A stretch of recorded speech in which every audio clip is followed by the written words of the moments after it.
इसके लिए सबसे पहले तो हमें अपना जो ब्राउजर है वो ओपन करना है और यहाँ पर सर्च करना है वोटर्स ईसीआई। तो हमारे सामने इलेक्शन कमीशन ऑफ इंडिया की जो ऑफिशियल वेबसाइट आ जाएगी। लिंक हमने वीडियो के डिस्क्रिप्शन में दे रखा है, जहां से भी आप डायरेक्टली इस पेज पर आ सकते हो। अब हमें यहाँ पर होम पेज पर ही एक ऑप्शन दिखेगा फिल फॉर्म नंबर 6 वाला, तो हम इसी ऑप्शन पे क्लिक करेंगे। जैसे हमने क्लिक किया है तो अब आप देखोगे कि हमें यहाँ पर अपना मोबाइल नंबर या फिर वोटर आईडी कार्ड नंबर दर्ज करके लॉगिन करना है। अगर आप डायरेक्टली लॉगिन करोगे तो कई बार क्या होता है कि इस पोर्टल को अगर आपने पहले यूज नहीं किया तो आप लॉगिन नहीं कर पाओगे।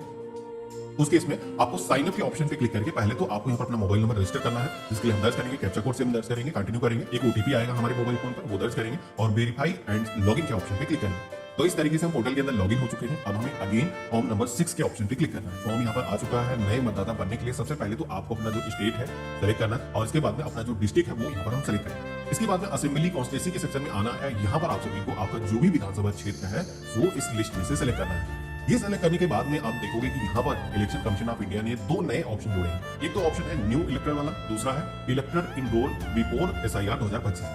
तो बेसिकली है ये कि देखो फॉर्म नंबर 6 नया मतदाता भी भरता है, यही फॉर्म वो भी भरेगा और यही फॉर्म उनको भी भरना है जिनका भी नाम लास्ट एसआईआर जो है ड्राफ्ट सूची आने से पहले उसमें नाम मौजूद था, लेकिन ड्राफ्ट सूची आने के बाद उसमें नाम नहीं है, तो यही फॉर्म उनको भी भरना है। तो उस केस में वो सेकंड वाले ऑप्शन पे क्लिक करेंगे जो नाम जिनका पहले से मौजूद था। उस केस में क्या होगा कि पुराना वाला जो वोटर आईडी कार्ड नंबर है वो यहाँ पर मांगा जाएगा, तो आप यहाँ पर दर्ज करोगे और इसके बाद में वैलिडेट के ऑप्शन पे क्लिक करोगे। आगे का जो प्रोसेस है सेम ही रहेगा और इसके बाद में हमें नेक्स्ट की टाइप पे क्लिक करना है। अब यहाँ पर आप सभी को अपना जो नेम है दर्ज करना है, जिसमें कि जैसा कि आपके आधार कार्ड पर नेम है सेम वैसे दर्ज करना है। इसके बाद में आप सभी को हिंदी लैंग्वेज का भी यहाँ पर एक सेक्शन दिखता है, क्योंकि वोटर आईडी कार्ड के अंदर रीजनल लैंग्वेज के अंदर भी नाम साथ में आता है। तो ऑटोमेटिक यहाँ पर इंग्लिश से हिंदी कन्वर्ट होकर के आया है। तो यहाँ पर बहुत सारी जगहों पर आपको खुद से मेहनत करने की जरूरत नहीं है, लेकिन क्या होगा कई बार यहाँ पर जो है ये मात्राएं वगैरह हिंदी में सही तरीके से लग करके नहीं आती। तो इसलिए गवर्नमेंट ने एक वर्चुअल कीबोर्ड का आइकन दिया है, जिसपे अगर आप क्लिक करोगे तो कीबोर्ड आ जाएगा डिजिटल तरीके से, जिसमें आप सभी को अगर मात्राएं वगैरह सुधारना है, सही तरीके से नहीं टाइप होकर के आया तो आप इसको सही कर सकते हो, रिमूव करके दोबारा भी टाइप कर सकते हो। तो इस तरीके से हमने नाम अपना फिल कर लिया है। अब इसके बाद में बारी आती है पासपोर्ट साइज की फोटो को अपलोड करने की, जिसमें कि पासपोर्ट साइज का जो फोटो है उसका जो साइज है मैक्सिमम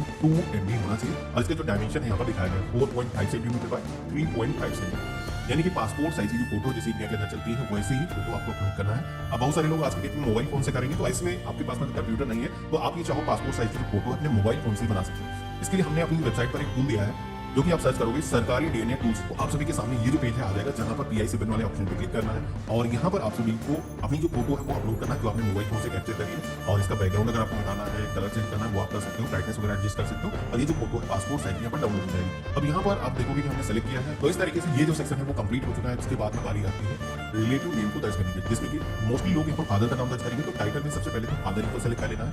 अगर कोई महिला अप्लाई कर रही है, मैरिड है, तो यहाँ पर वो अपने पति का नाम दर्ज करेगी। उस केस में यहाँ पर हस्बैंड वाले ऑप्शन पे क्लिक करना है। हम यहाँ पर क्या करेंगे, पिता का नाम दर्ज करेंगे, हमने यहाँ पर सेलेक्ट किया है और जैसे हमने अपना नाम फिल किया था उसी तरीके से हमें अपना जो नाम है यहाँ पर फिल करना है। नेक्स्ट की टाइप पे क्लिक करना है। कॉन्टैक्ट डिटेल के सेक्शन में आना है तो हम सेल के ऑप्शन पे क्लिक करेंगे और अपना जो मोबाइल नंबर है वो यहाँ पर दर्ज करेंगे। इसके बाद में ईमेल आईडी के सेक्शन में आना है। यहाँ पर आप सभी को अपनी जो जीमेल आईडी एंटर करना है और नेक्स्ट की टाइप पे क्लिक करना है।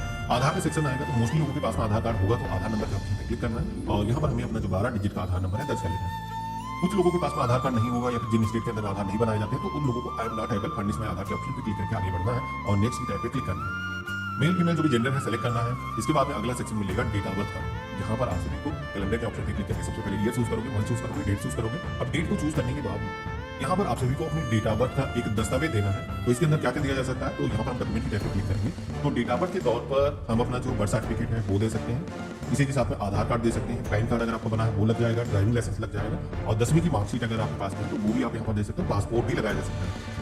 अब यहाँ पर मोस्टली लोगों के पास में क्या होगा, आधार कार्ड होगा, आधार की जो कॉपी है वो भी अपलोड करना है, जिसमें कि एक चीज ध्यान रखना कि डॉक्यूमेंट यहाँ पर सिंगल फाइल ही अपलोड करने का ऑप्शन आता है। तो आधार अगर आप स्कैन करके अपलोड कर रहे हो तो उसमें क्या होता है कि आधी इन्फॉर्मेशन आधार के फ्रंट में होती है और आधी इन्फॉर्मेशन जस्ट आधार के बैक साइड में होती है। तो उस केस में क्या करना है, दोनों ही फाइलों को आपको जैसे कि आपने अपने मोबाइल फोन से फोटो कैप्चर किया उनको मर्ज करके उसकी सिंगल PDF फाइल बना लेनी है। ये मोबाइल फोन से अगर आप चाहो तो कर सकते हो। सरकारी डीएनए टूल्स आप सर्च करोगे तो इसी पेज पर आ जाओगे। यहाँ पर एक ऑप्शन मिलेगा मर्ज PDF का, जहां पर आपने मोबाइल फोन से जो इमेजेस कैप्चर करेंगे डॉक्यूमेंट की वो सेलेक्ट करना है और यहाँ पर आप इसको मर्ज करके PDF फाइल बना सकते हो। इसका जो साइज है वो भी रिड्यूस हो जाएगा। हालांकि इंटरनेट के माध्यम से आधार को डाउनलोड करके भी आप अपलोड कर सकते हो, लेकिन उसके अंदर पासवर्ड नहीं लगा होना चाहिए, क्योंकि यूआईडी के पोर्टल से जो आधार डाउनलोड होता है उसमें पासवर्ड लगा रहता है। तो सबसे पहले तो आपको करना क्या है, उसका जो पासवर्ड है रिमूव कर देना है, देन आपको अपलोड करना है। हम यहाँ पर डॉक्यूमेंट को सेलेक्ट कर लेंगे और यहाँ पर भी हम नेक्स्ट की टाइप पे क्लिक करेंगे। अब बारी आती है प्रेजेंट एड्रेस डिटेल की। जिसमें कि आपका जो वर्तमान पता है वो कंप्लीट यहाँ पर दर्ज करना है। सबसे पहले तो जो भी आपका हाउस नंबर है, बिल्डिंग अपार्टमेंट का जो भी नाम है वो आपको दर्ज करना है। जो भी एरिया लगती है, लोकेशन जो भी है और जिस भी शहर से हो या फिर गांव से यहाँ पर आपको दर्ज करना है। लेकिन हो सकता है कुछ चीजें यहाँ पर ऑटोमेटिक कन्वर्ट होकर के सही तरीके से ना आए, तो उस केस में कीबोर्ड का इस्तेमाल करके आप मैनुअली भी टाइप कर सकते हो। जो भी आपका पोस्ट ऑफिस लगता है वो आपको यहाँ पर दर्ज करना है। आपको अपने एरिया का जो पिन कोड है वो आपको यहाँ पर दर्ज कर लेना है और इसके बाद में हमें अपनी जो तहसील है वो सेलेक्ट करना है। अब ये जो एड्रेस जो हमने दिया है, इस एड्रेस का भी एक प्रूफ हमें देना होगा और वो भी जो प्रूफ हमें देना है वो सेल्फ अटेस्टेड होना चाहिए। तो हम यहाँ पर इस सेक्शन पे क्लिक करेंगे तो कौन कौन से दस्तावेज लगाए जा सकते हैं, लिस्ट हमारे सामने आ चुकी है, जिसके अंदर आप देखोगे कि यहाँ पर अगर आपके पास में आपका आधार कार्ड है या फिर बिजली पानी टेलीफोन का बिल है 1 साल के अंदर का, वो आप दे सकते हो। आपकी पासबुक हो गई। एक चीज ध्यान रखना है कि जो भी दस्तावेज आप दे रहे हो यहाँ पर एड्रेस से आपके मेल खाता हो।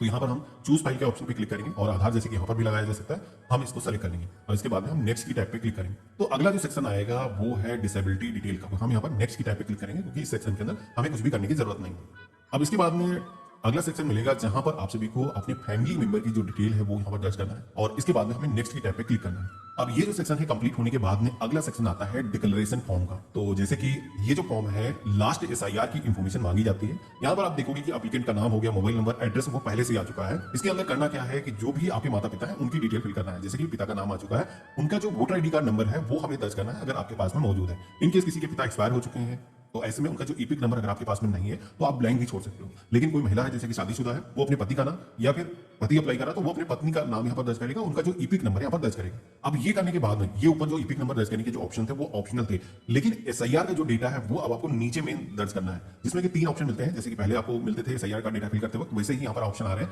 जिसमें कि हमें सेकंड वाले ऑप्शन पे क्लिक करना है। तो जो लास्ट एसआईआर का डेटा गवर्नमेंट के पास में है जैसे कि 2002-2003 का, तो उसके अंदर नाम जहां पर भी आपके मम्मी पापा का है उनको यहां पर सेलेक्ट करके अपने मम्मी पापा की यहां पर डिटेल को दर्ज करना है। तो जैसे कि हम इस ऑप्शन पे क्लिक करेंगे तो आप देखोगे कि हमारे सामने स्टेट सेलेक्ट करने का ऑप्शन आ चुका है, साथ ही में असेंबली चूज करेंगे तो जहां पर भी विधानसभा क्षेत्र के अंदर आपके मम्मी का, पापा का या फिर दादा दादी का नाम मौजूद है आप सेलेक्ट कर लोगे। यहाँ पर तीसरा वाला ऑप्शन भी मिलता है। ये ऑप्शन अगर आप सेलेक्ट करते हो तो उस केस में क्या होगा कि डॉक्यूमेंट का सेक्शन आएगा जहां पर दस्तावेज अपलोड करने की जरूरत होगी। तो जैसे कि मेरे केस में मम्मी पापा की डिटेल मौजूद है तो हम यहाँ पर सेलेक्ट कर लेंगे और इसके बाद में पोलिंग स्टेशन के सेक्शन में आएंगे। तो यहाँ पर हमारा जो भी पोलिंग स्टेशन लगता है, ये करंट की हम बात नहीं कर रहे हैं, यानी कि एसआईआर 2003 के डेटा की बात कर रहे हैं, तो ये लिस्ट गवर्नमेंट ने पोर्टल पर अपलोड कर रखी है। हालांकि मोस्टली लोगों को पता होगा क्योंकि पहले से एसआईआर का फॉर्म लोगों ने भर रखा है, तो वहां की ही डिटेल दर्ज करना है। तो हम यहाँ पर पोलिंग बूथ सेलेक्ट करेंगे और इसके बाद में पार्ट नंबर, सीरियल नंबर के सेक्शन में आना है। तो यहाँ पर ये जो पार्ट नंबर है वोटर लिस्ट के अंदर जहां पर भी आपके मम्मी पापा का नाम है उनके नाम के आगे ही जस्ट सीरियल नंबर जो मेंशन है वो यहाँ पर आपको दर्ज करना है। जो भी आपका रिश्ता है यहाँ पर सेलेक्ट करना है, जैसे कि हमारे पिता है हम सेलेक्ट करेंगे और सर्च की टैब पे क्लिक करेंगे। तो यहाँ पर नाम 2003 के डेटाबेस से यहाँ पर ऑटोमेटिक फेच होकर के आ चुका है। इस ऑप्शन पे क्लिक करेंगे, कंटिन्यू के ऑप्शन पे क्लिक करेंगे। तो इस तरीके से एसआईआर का जो सेक्शन वो हमने कंप्लीट कर दिया है। हम यहाँ पर नेक्स्ट की टैब पे क्लिक करेंगे। अब इसके बाद में अगला सेक्शन आएगा डिक्लेरेशन का, जहां पर जिस भी जगह से आप इस फॉर्म को भर रहे हो अपने विलेज या फिर शहर का नाम दर्ज करना है। इसके बाद में यहाँ पर पूछा जाएगा कि जो एड्रेस आपने यहाँ पर मेंशन किया है, जिस पते पर आप निवास कर रहे हो, इस पते पर आप कितने दिनों से निवास कर रहे हो। तो अगर आप जन्म से उसी जगह पे निवास कर रहे हो तो आप यहाँ पर क्या करोगे, बर्थ का जो भी मंथ है और ईयर यहाँ पर दर्ज करना है, डेट नहीं मेंशन करी जाएगी। अगर कोई 2-4 सालों से उस जगह पर रह रहा है तो वो यहाँ पर मेंशन करेगा। इसके बाद में प्लेस के सेक्शन में आना है। अब यहाँ पर ये जो फॉर्म है जिस भी जगह से आप भर रहे हो उस जगह का जो नाम है वो आपको यहाँ पर मेंशन करना है। इसके बाद में आप सभी को नेक्स्ट की टैब पे क्लिक करना है। एक कैप्चा कोड आएगा।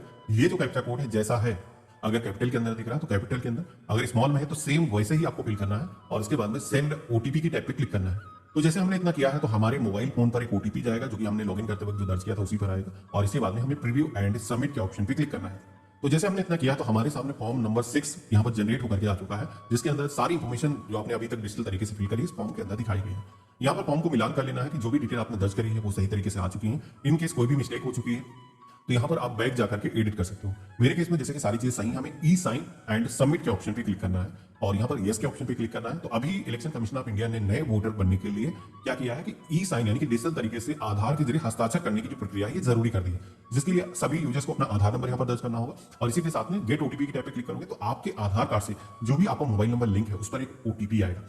ये जो ओटीपी यहाँ पर आपको दर्ज करना है और आई हेयर बाय के ऑप्शन पे क्लिक करना है और सबमिट की टैब पे क्लिक करना है। तो इस तरीके से वोटर धारक बनने के लिए जो रजिस्ट्रेशन करने की जरूरत थी फॉर्म नंबर 6 हमने पूरी तरीके से फिल कर दिया है और रेफरेंस आईडी भी यहाँ पर जनरेट होकर के आ चुकी है।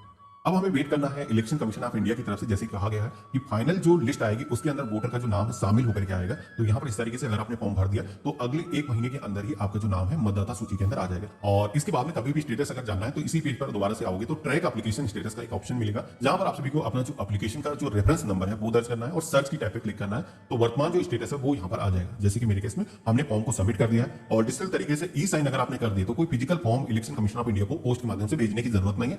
डिजिटल तरीके से ही ई ई साइन की प्रक्रिया से आपका जो फॉर्म है वो मान कर लिया जाएगा। तो देखा आपने, ये था कंप्लीट प्रोसेस। इस तरीके से आप मतदाता सूची के अंदर अपना जो नाम है जुड़वा सकते हो और इसमें कोई फिजिकल डॉक्यूमेंट भेजने की जरूरत नहीं होती है। इसमें आपका जो काम है पहले दिन से ही स्टार्ट हो जाता है, आपका जो नाम है जल्दी से मतदाता सूची के अंदर शामिल हो जाता है। जैसे ही आपका जो नाम है सम्मिलित होगा, आपको मैसेज के माध्यम से नोटिफिकेशन आ जाएगा। इसके बाद में आप इस पोर्टल के माध्यम से अपने डिजिटल वोटर आईडी कार्ड को डाउनलोड कर सकते हो। प्लास्टिक का पीवीसी वोटर आईडी कार्ड भी आपको मिलेगा।